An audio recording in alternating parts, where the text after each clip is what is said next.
करने जा रहे हैं। वर्ब्स हमने जनरली पढ़ी हुई है कि 3 फॉर्म ऑफ दी वर्ब्स होते हैं, जिसके 3 पार्ट्स होते हैं, ठीक है। पहला हमारा तो प्रेजेंट, दूसरा पास्ट और तीसरा पास्ट पार्टिसिपल। लेकिन अब यहाँ पर हमने थोड़ा उसको आगे एक्सप्लेन करना है कि वर्ब यहाँ पर सेंटेंस के बीच में किस प्रकार से अलग अलग हम उसको डिफाइन कर सकते हैं। तो वर्ब में एक ट्रांजिटिव वर्ब हो जाती है और दूसरी इंट्रांजिटिव वर्ब। क्वेश्चन ये दे रहा है कि हम कैसे इसमें आइडेंटिफाई करें कि कौन सी ट्रांजिटिव वर्ब है और कौन सी इंट्रांजिटिव वर्ब है। तो बेटा बहुत ही ईजी है इसको पता कराना, क्योंकि ट्रांजिटिव वर्ब जो होती है इसमें कोई ना कोई सब्जेक्ट होता है जिसके एक्शन का प्रभाव ऑब्जेक्ट के ऊपर होता है। सब्जेक्ट जो भी काम करता है उसका रिलेशन डायरेक्ट ऑब्जेक्ट के साथ होता है। इट मीन्स वो एक ट्रांजिटिव वर्ब कहलाता है।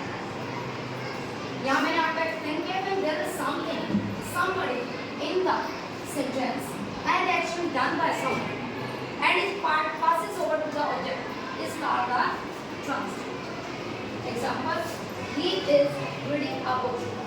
यहाँ पे he एक सब्जेक्ट है जो उस वर्ब को कर रहा है and the action done by him is reading. जो काम कर रहा है वो क्या कर रहा है, रीडिंग कर रहा है। लेकिन वो रीड आप क्या कर रहा है, that means a book.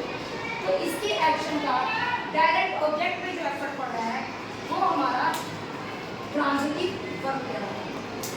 अब हमने इन ट्रांजिटिव वर्ब को कैसे करना है। इन ट्रांजिटिव वर्ब में वो वर्ब होती है जिसमें एक्शन हो रहा है, सब्जेक्ट काम कर रहा है, लेकिन उसकी काम का प्रभाव किसी ऑब्जेक्ट पे नहीं बल्कि उसका बेनिफिट डायरेक्ट सब्जेक्ट को ही हो रहा है।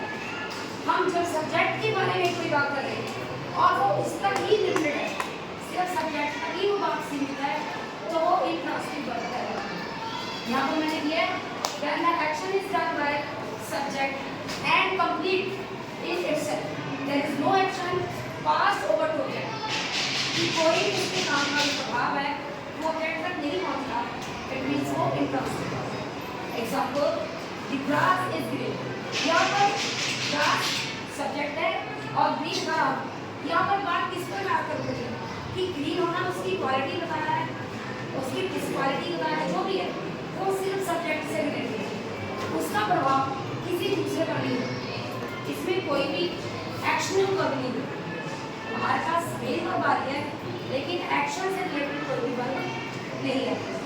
कुछ ऐसे सेंटेंसेस भी होते हैं हमारे पास जिनमें दो ऑब्जेक्ट कह रहे हैं, डायरेक्ट और इनडायरेक्ट।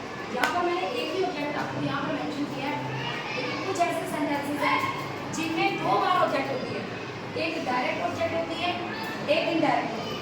अब यहाँ पर हमने उस चीज़ को भी देखना है कि डायरेक्ट ऑब्जेक्ट कौन सी है और इनडायरेक्ट कौन सी है। मान लो मैंने आपको एक सेंटेंस यहाँ पर दिया, he gave me a book. He gave me a book. यहाँ पर बेटा देखो ये सब्जेक्ट है, ये वर्ब है, ये ऑब्जेक्ट है और ये भी ऑब्जेक्ट है। हमारे पास दो ऑब्जेक्ट आ रहे हैं। अब हम इसमें कैसे आइडेंटिफाई करें कि डायरेक्ट कौन सी है और इनडायरेक्ट कौन सी है। बेटा जो डायरेक्ट ऑब्जेक्ट होती है वो किसी पर्सन का नेम नाउन में आ सकती है। डायरेक्ट ऑब्जेक्ट में किसी न किसी पर्सन या किसी वस्तु का नाम आता है, लेकिन जो इनडायरेक्ट ऑब्जेक्ट है वो हमेशा किसी न किसी प्रोनाउन को ही शो करती है। इनडायरेक्ट ऑब्जेक्ट में कोई ना कोई प्रोनाउन होती है और डायरेक्ट ऑब्जेक्ट में कोई ना कोई नाउन, नेम, पर्सन, प्लेस होती है। तो यहाँ पर हम इजीली इसको क्लासिफाई करते हैं सब्जेक्ट, एक्शन, इनडायरेक्ट ऑब्जेक्ट और डायरेक्ट ऑब्जेक्ट। डबल ऑब्जेक्ट हो रहे हैं इसलिए भी ये एक ट्रांजिटिव वर्ब कहलाती है। तो आज के सेशन में आई होप आप सबको ये बात समझ आ गई होगी। अगर आपको किसी भी तरह की प्रॉब्लम्स है तो यू कैन कंसल्ट मी और हम नेक्स्ट सेशन में फिर से मिलेंगे। Have a nice day, very good.